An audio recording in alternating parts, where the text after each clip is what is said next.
Welcome to English Crime Files. Step into the archives as we uncover another gripping case from the dark side of history. 12 child victims. Morocco's most terrifying child serial killer. The city of Taroudant sleeps behind walls the color of dried blood. Its ramparts, raised centuries ago from red clay and straw, glow faintly under the relentless Moroccan sun, and within them, the Medina breathes with the quiet rhythm of daily life. But beyond those walls, where the cultivated fields surrender to rocky scrubland, lies a place the locals call Oued El Waar, the rugged river. It is not a river in any true sense. For most of the year, it is nothing but a sun-scorched bed of stone and dust, a pale scar carved into the earth by waters that no longer come. In 2004, this barren stretch of land became the stage for a discovery so grotesque it would shake the region to its foundations. It began, as so many dark stories do, with an ordinary moment. Two travelers, local men cutting across the riverbed to shorten their journey home, noticed something strange jutting from the loose gravel. At first they took it for the bleached branch of a dead tree, or perhaps bones discarded by a butcher. But as they drew closer, the shape resolved into something unmistakably human. The skull stared back at them through empty sockets, its jaw missing, its surface pitted and bleached by years under the sun. Around it, half swallowed by gray dust, lay more bones. Long bones, ribs, fragments of pelvis, and more skulls, one after another, until the two men found themselves standing at the center of a silent field of the dead. They counted 8 skulls in total, 8 human skulls, scattered among a chaos of skeletal remains that spoke unmistakably of multiple victims. The men staggered back, their breath catching in their throats. They had seen dead animals before, the carcasses of sheep and goats left to the elements. But this was different. This was deliberate. This felt impossibly like a message clawing its way up from the ground. Word spread fast. The Gendarmerie Royale was summoned, and within the hour the riverbed had vanished behind yellow tape and the grim machinery of crime scene.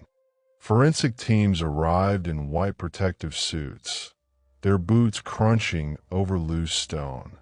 The sun beat down without mercy, baking the earth and raising a faint shimmering haze over the scene.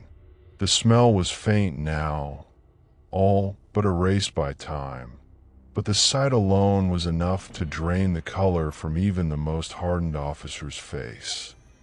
Every inch of the scene was photographed. The remains were mapped, bagged, and tagged with painstaking care. But even in those first hours, the investigators noticed something wrong. The bones had not been buried here. They hadn't fallen into any natural pattern.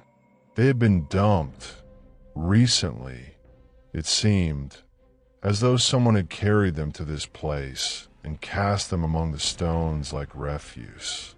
And the soil clinging to them, dark and clotted in the hollows of the skulls, did not match the pale, sandy dust of Oued El Waar.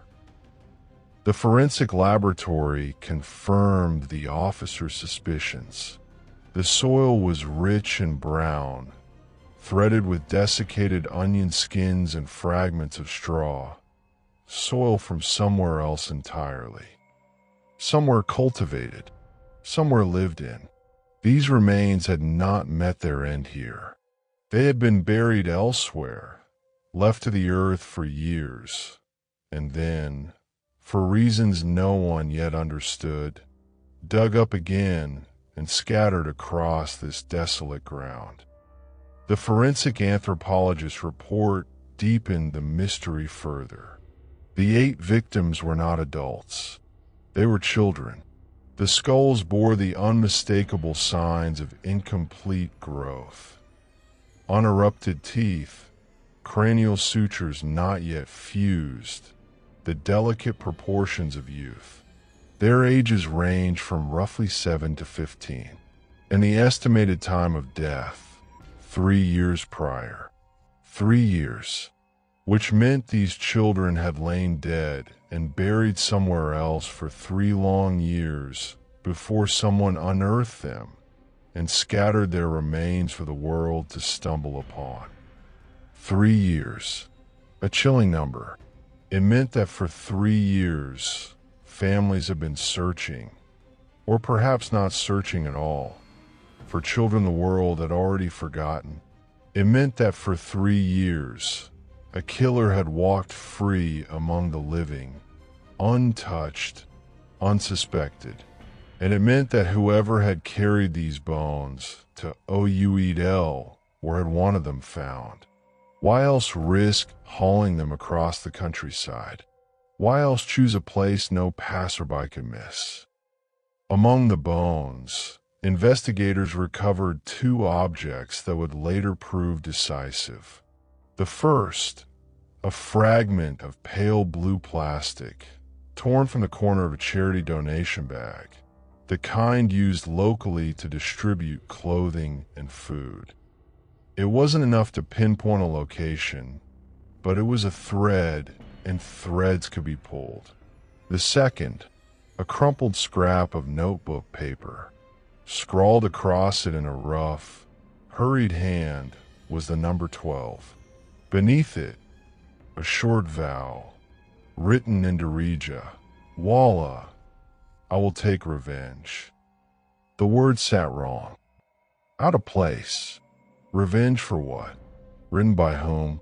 Was this the killer's taunt, left for the police to find, or a victim's final, desperate attempt to leave something behind? The investigators couldn't yet say. But the paper was carefully preserved, photographed, logged into evidence. Months would pass before its meaning came into focus. In those early days, the investigation crawled forward one careful step at a time. The first task was identification. Who were these 8 children, and where had they come from? The answer, when it finally surfaced, would lead police into a world of poverty, neglect, and quiet despair. A world where children slip through the cracks, and no one ever comes looking. The forensic team began the slow, exacting work of dental records and DNA comparison. 3 of the 8 skulls were eventually matched to missing persons reports filed 3 years earlier. They were boys from Taroudant, but not just any boys. All 3 had been street children, fixtures of the city's main bus station, surviving on the goodwill of strangers and the handful of coins they earned carrying luggage, running errands, guiding lost travelers. They lived on the margins, invisible to a society that walked past them every single day. One boy had made a small living selling tissues at the station entrance. Another carried bags for tourists arriving from Marrakesh. The third spent his days helping vendors set up their stalls, earning a dirham here and there for a meal. All 3 had simply vanished one day, and no one had sounded the alarm. Because no one was watching. No one was responsible for them. They had slipped out of the world entirely, and it took 3 years for the earth itself to bring them back.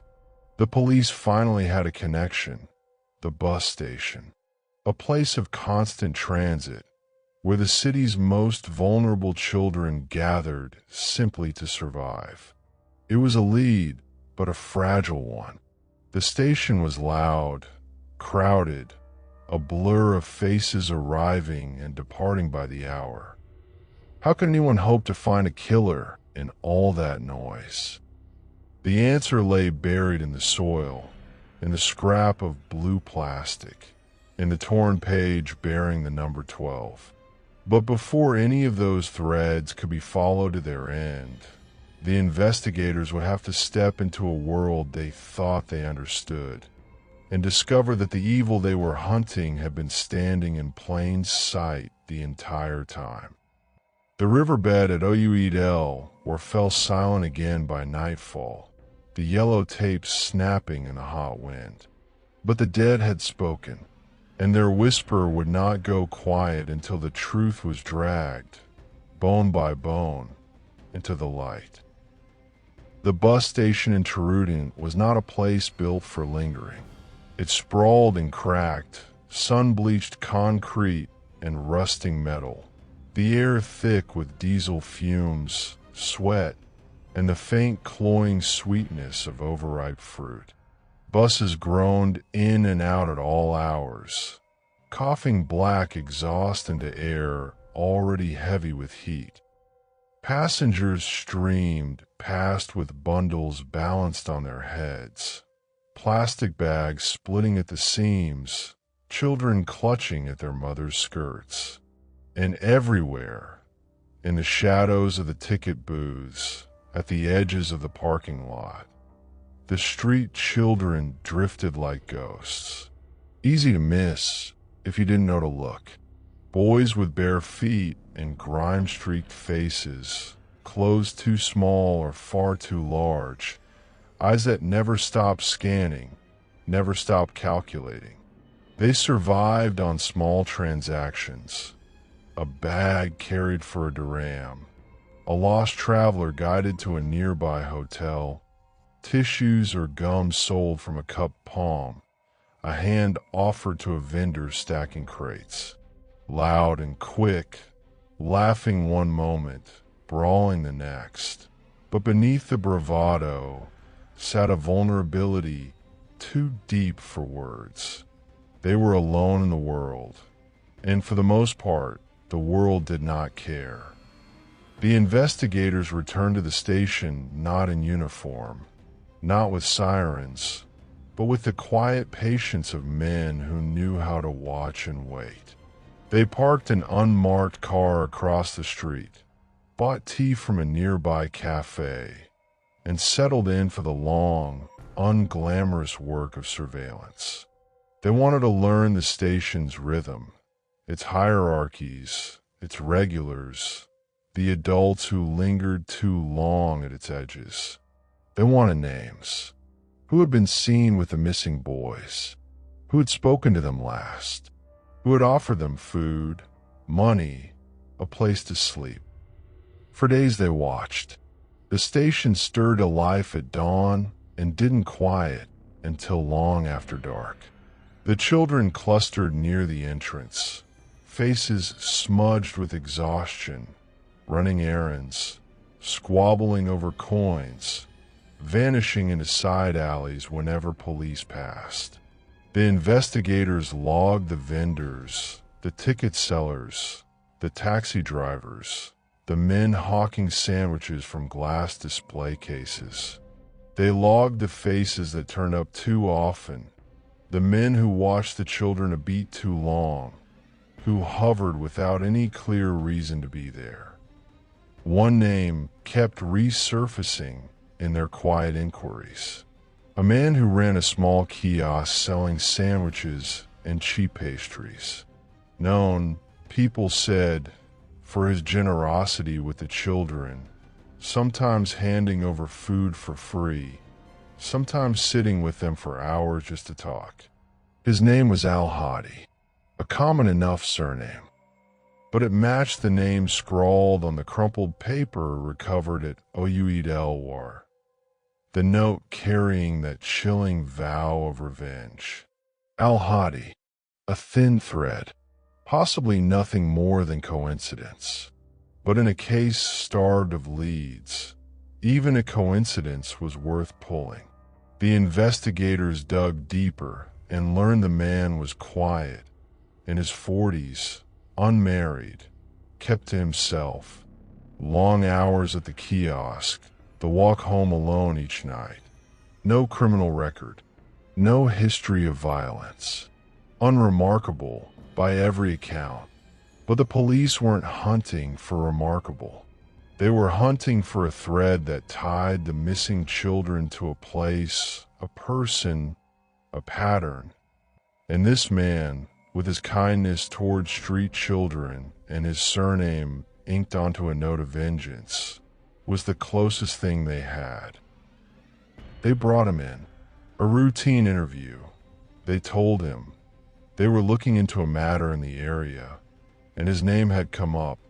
He sat across the table, hands folded, his expression open and unhurried, answering every question without hesitation.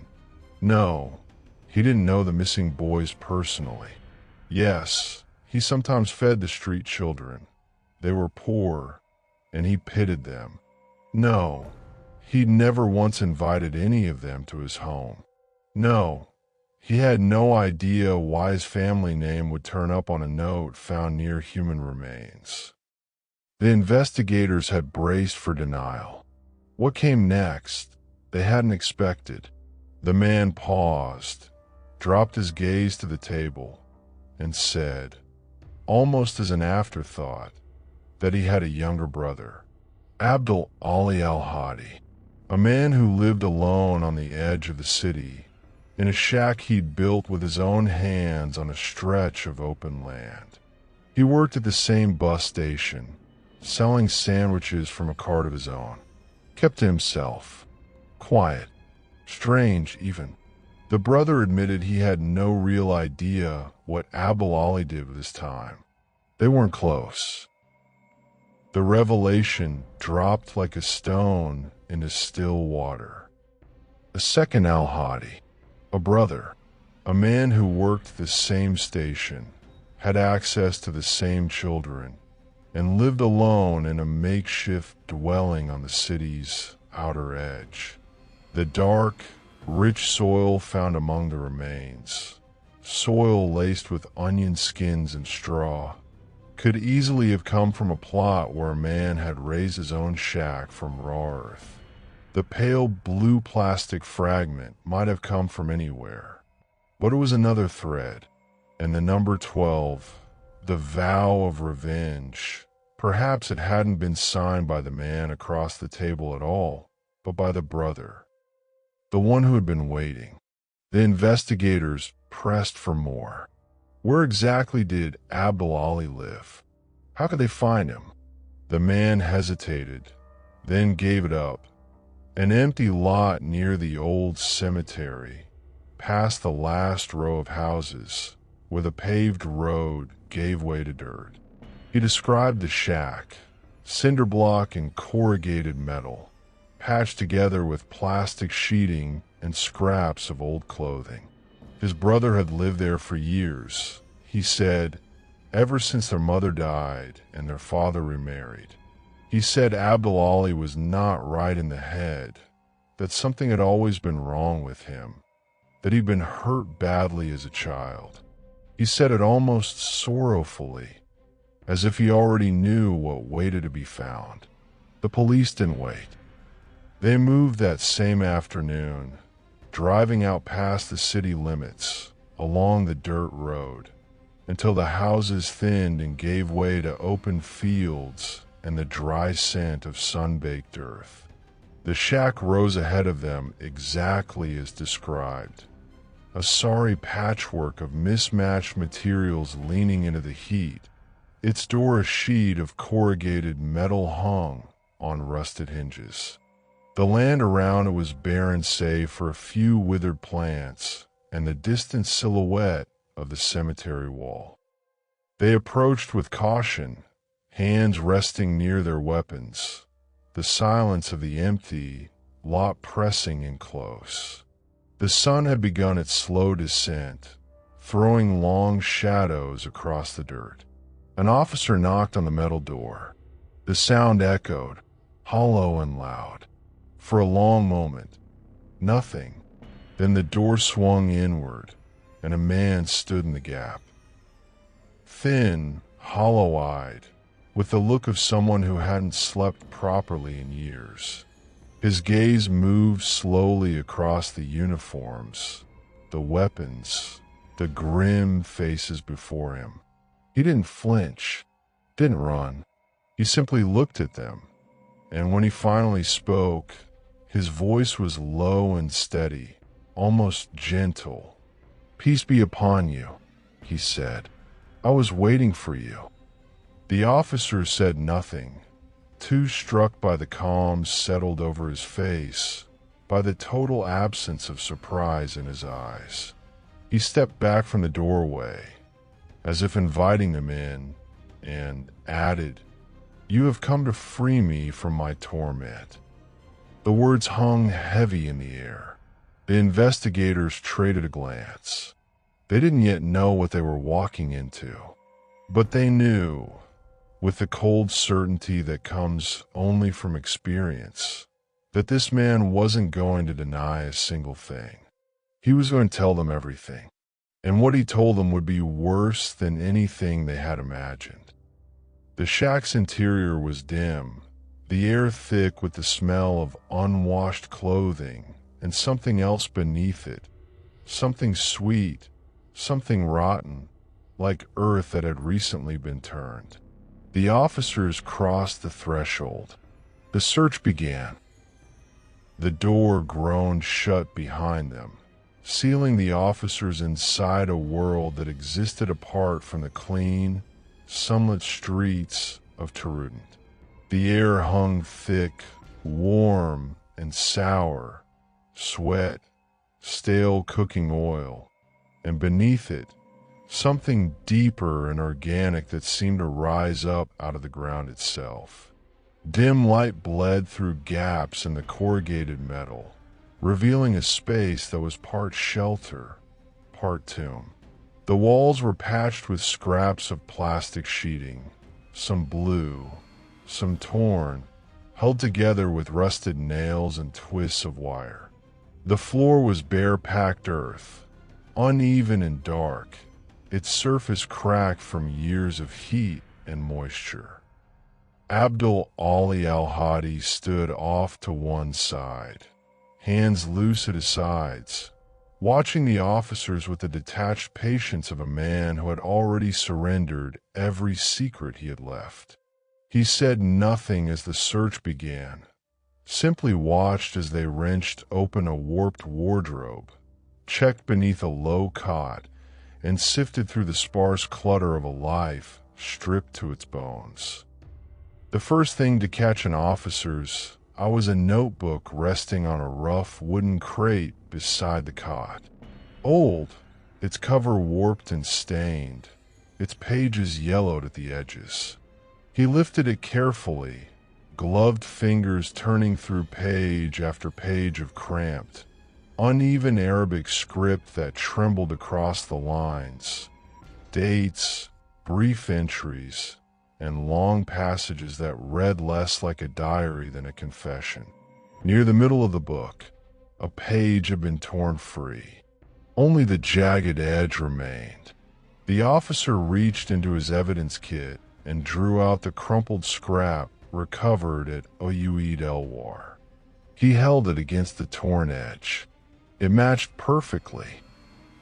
The number 12, the vow of revenge, torn straight from this notebook, from the hand of Abdul Ali al-Hadi. The officers exchanged a look that needed no words between them. They had their man, but the search was far from over. The soil, the smell, that faint sweet decay hanging in the air, all of it pointed downward. One officer dropped to a crouch and ran gloved fingers across the dirt floor.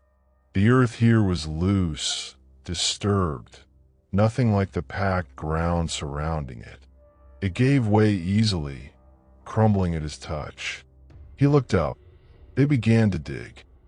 The first thing they uncovered was a small hand, delicate bones, fingers curled inward as if reaching for something in the dark. then a rib cage, still bound together by the last dried threads of tissue. Then another skull, smaller than any recovered at Oued El Waar, its surface stained dark by the earth.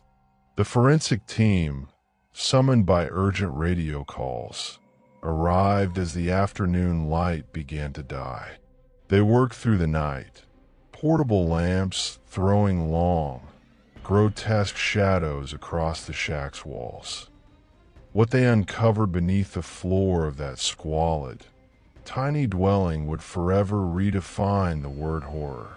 These remains belonged to no single grave. They lay layered, one atop another, packed into the earth like the roots of some terrible tree. At least 5 more individuals lay buried there, their bones tangled together, ages ranging from early childhood to adolescence. Some had rested there for years, brittle and dark. Others were far more recent, the flesh not yet fully surrendered to the earth. The shack was no home. It was a hunting ground, a burial pit, a monument to a madness that had festered, unnoticed, for nearly a decade. As the forensic team continued its grim work through the night, officers led Abdul Ali al-Hadi away. He offered no resistance. He walked beside them to the waiting vehicle, bare feet scuffing through the dirt, his face tilted toward the setting sun, almost relieved, as though some great weight had finally lifted from his shoulders. In the interrogation room, he sat across from investigators wearing that same calm, expectant expression he'd worn at his door. When offered water, he drank slowly, set the cup down, and folded his hands.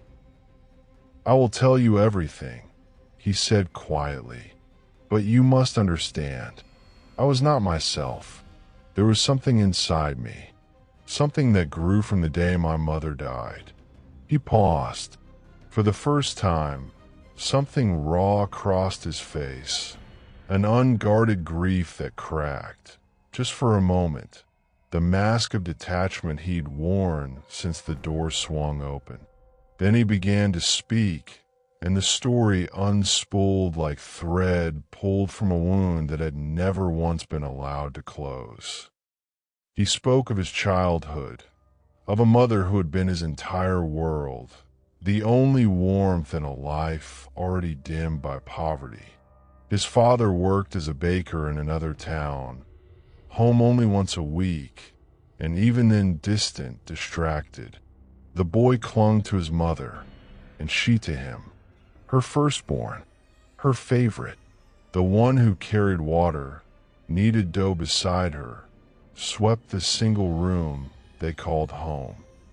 Then, without warning, she fell ill, a sickness that crept in slowly and left just as slowly, but in the end it took her. Abdul Ali was barely 10. He watched his mother fade before his eyes, watched his father stand by, helpless and silent, as the light went out of her. A world that had already been hard became unbearable. His father remarried within a year. A new woman entered the house, bringing 2 young children of her own and a coldness the boy felt like a slap. She had no patience for the quiet, grieving son of the first wife, fed him last, spoke to him only in commands, made it plain he was a burden she hadn't asked to carry. His father, desperate to please her, withdrew further still. The boy was alone in a house that had once been filled with his mother's love. So he left. At 11 years old, he walked out of that house and into the streets of Taroudant. He didn't go far, just to the bus station, where the city's other lost children gathered, where the noise and crowds offered a strange, anonymous comfort. He learned to survive, carried bags, ran errands, sold trinkets, slept in the corners of the station or in the alleys behind it. A hard life, but his own. He answered to no one. The streets, though, had a darker underside, and it found him at 14. A group of older boys, hardened by the streets themselves, cornered him one night behind the station. What followed left him bleeding in the dirt, and it went unpunished. No one came. No one intervened. No one ever answered for it. That, Abdul Ali told the investigators, was the moment something inside him changed. Something snapped, or perhaps was simply born, a cold, black thing that wound itself around his heart and began, slowly, to grow. He told no one, went to no police. He returned to the station the next day, body aching, mind reeling, and looked at the other street children and saw not fellow victims, but reflections of himself, vulnerable, unprotected, waiting to be hurt. And he began, quietly, to hate them for it.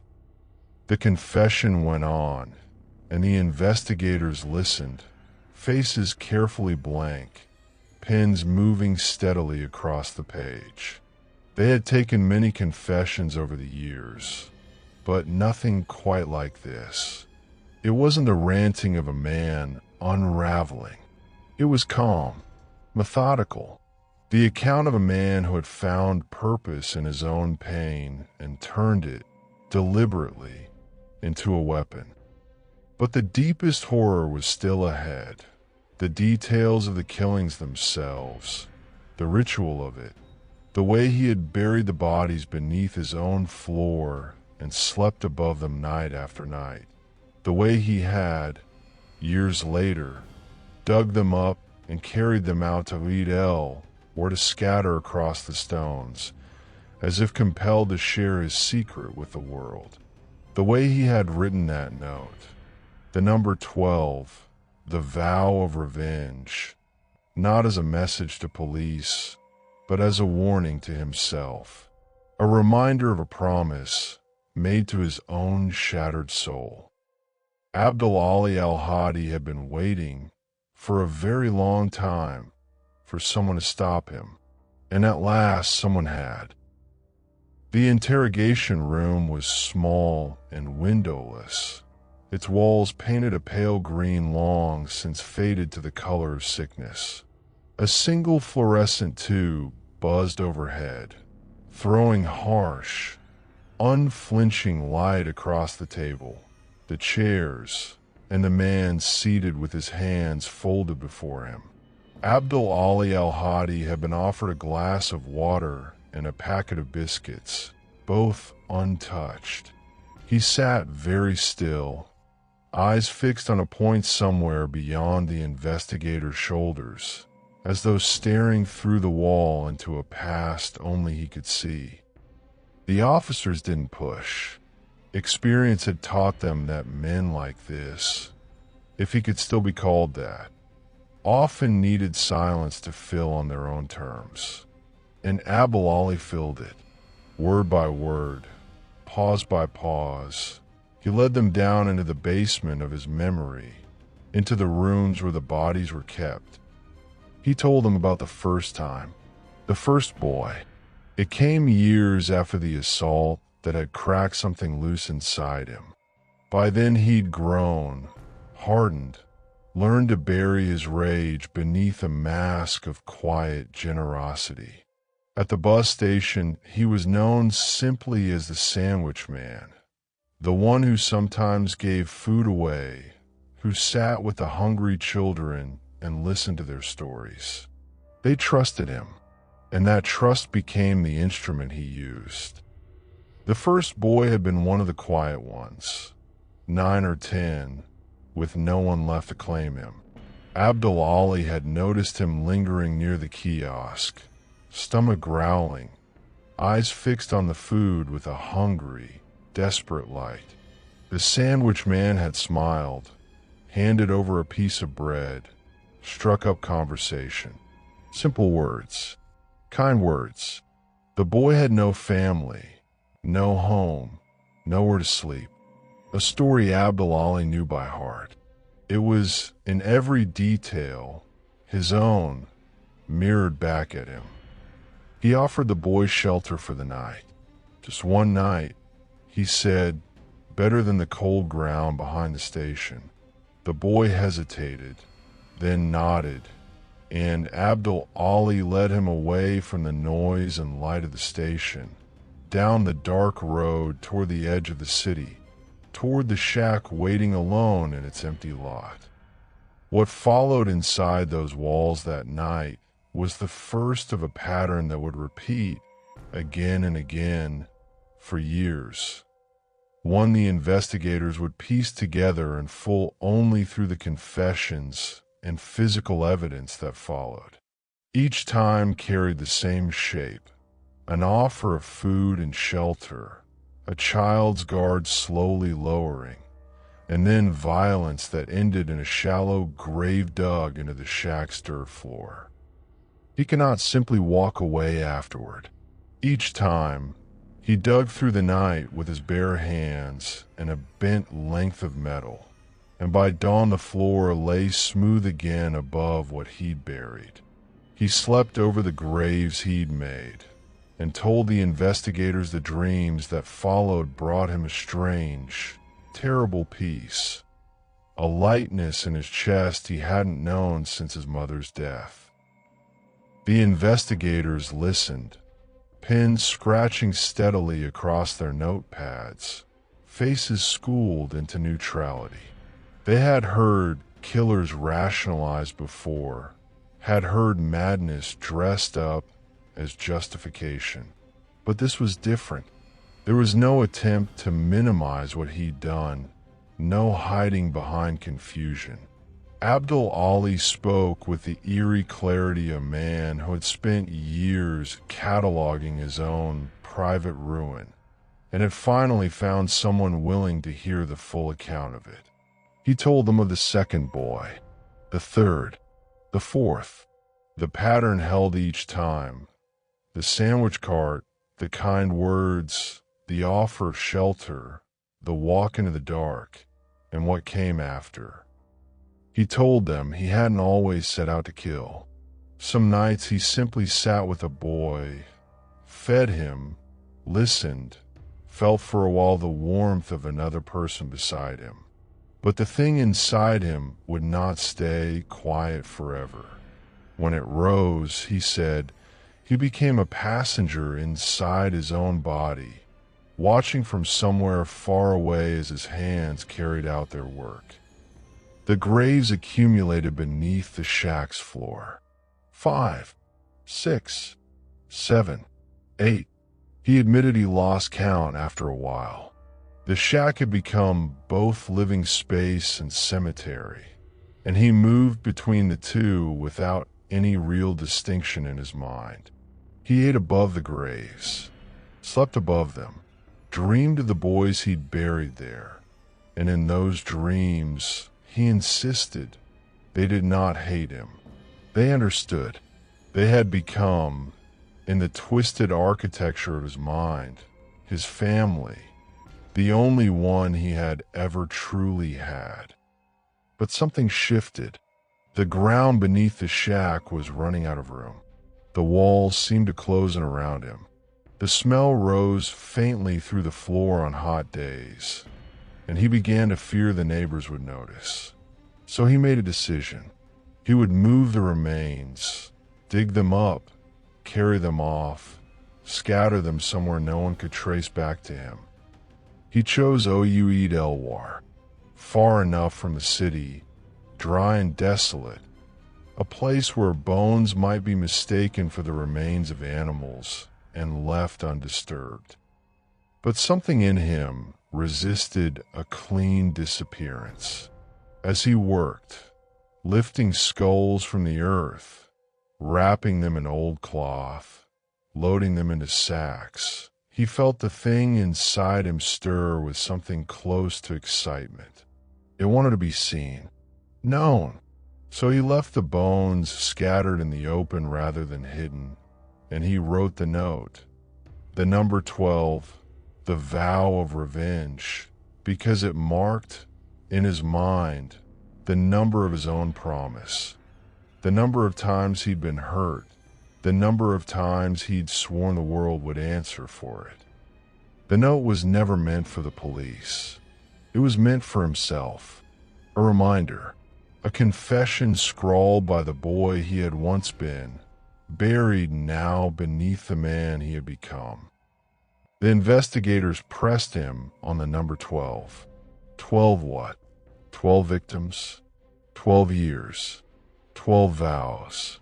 Abdul Ali shook his head. He couldn't say exactly, only that the number had felt important.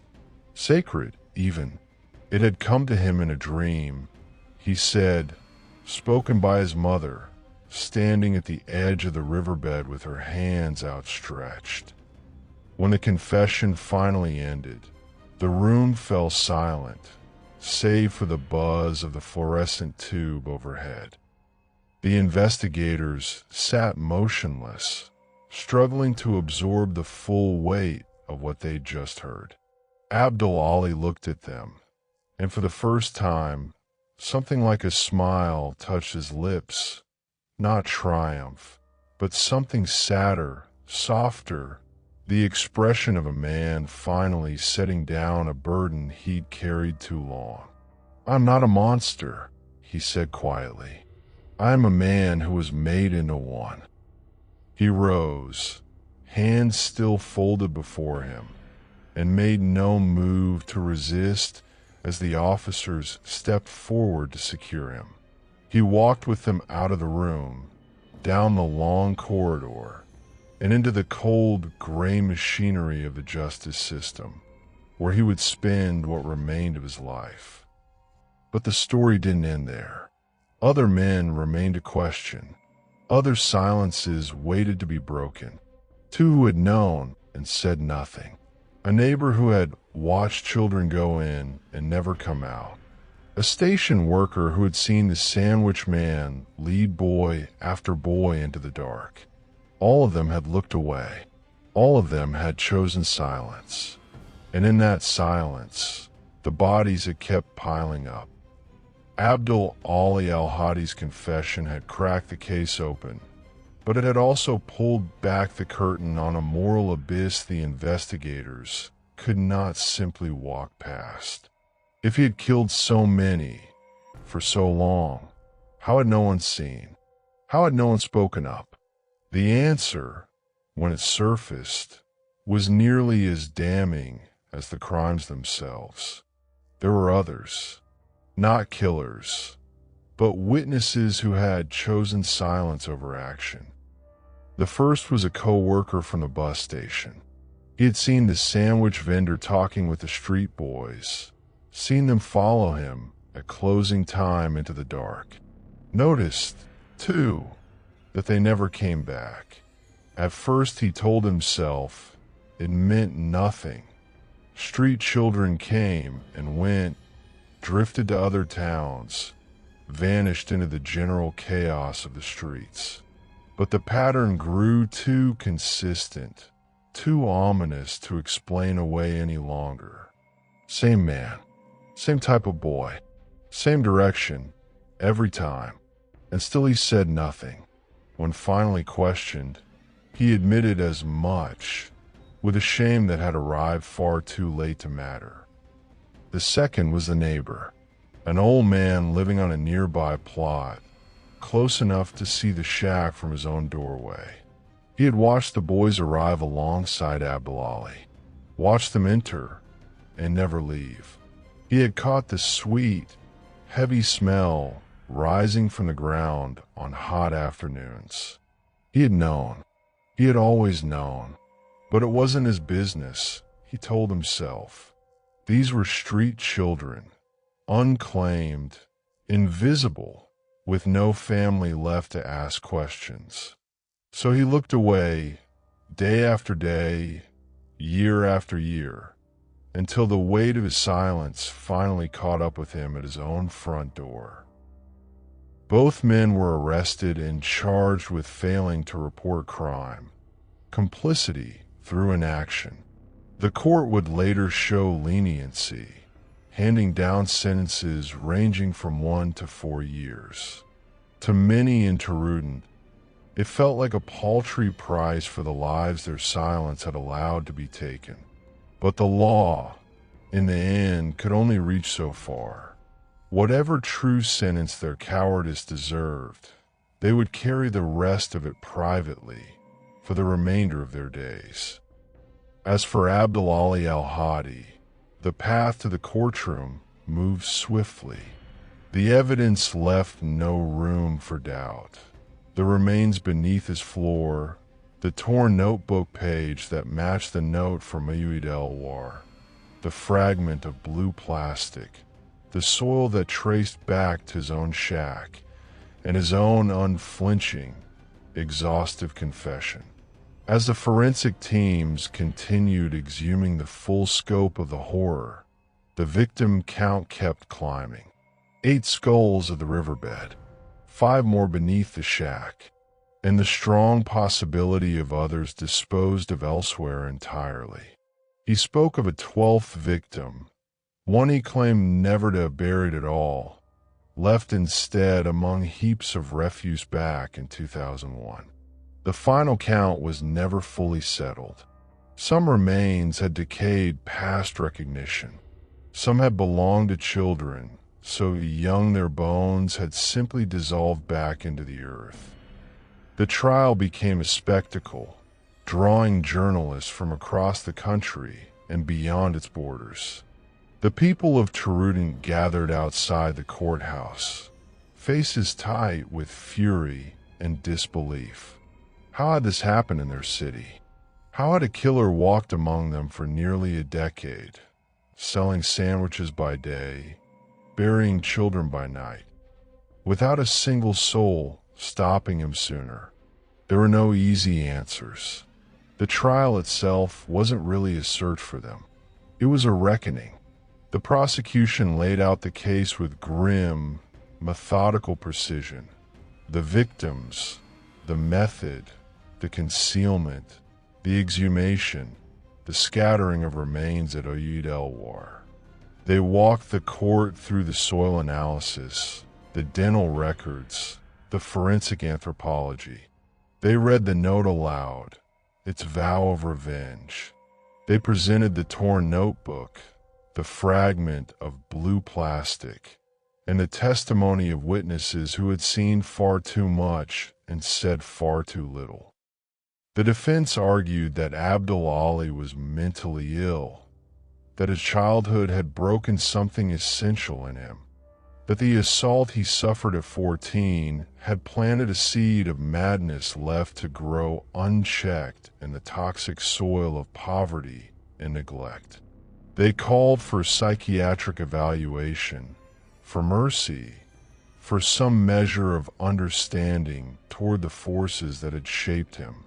But the court, like the investigators before it, would not be moved. Whatever had been done to him, whatever he had suffered, none of it excused what he in turn had done to others. He had not been legally insane. He had known right from wrong. He had planned each killing, carried them out, and concealed the evidence with deliberate care. Again and again, he had made the choice to take a child's life. The verdict was never truly in doubt. Abdel Al-Hadi was found guilty on every count: murder, abduction, rape, desecration of the dead. The judge's voice held steady as he handed down the sentence: death by firing squad, the maximum penalty available under Moroccan law. But in Morocco, that sentence exists on paper alone. No firing squad has raised its rifle since 1993. In practice, the sentence meant a life lived out behind walls, waiting for a death that would arrive on its own schedule whenever it chose. Abdel Ali received the verdict with the same eerie calm he'd carried since the moment he opened his door to the police. No outburst, no protest. He simply nodded, as though the court's judgment were the final piece slotting into a puzzle he'd spent years assembling alone.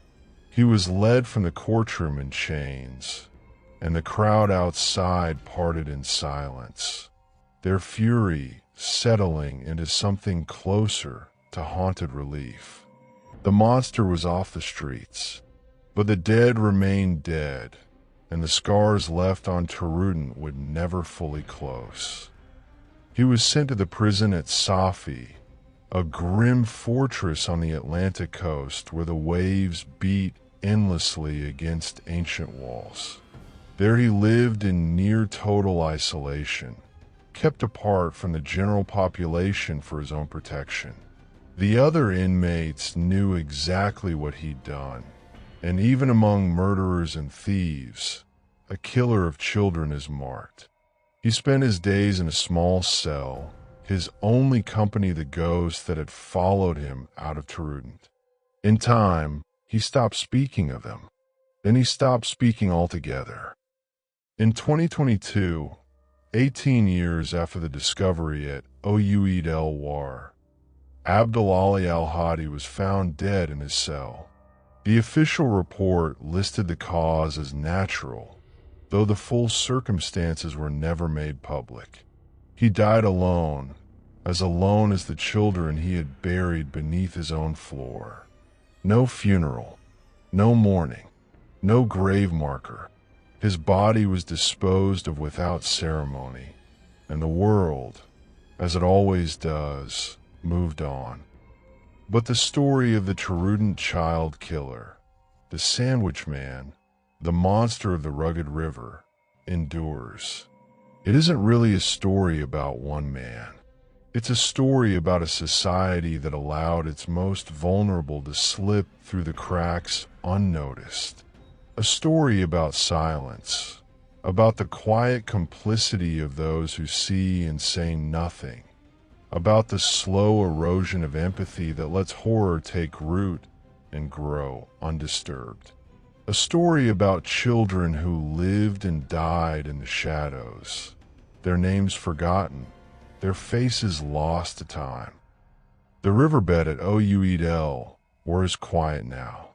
The wind moves over the stones, and dust settles into the empty sockets of the past. But stand there at dusk, when the light turns the color of old blood, and you might hear something. A whisper, a small voice, rising from the earth.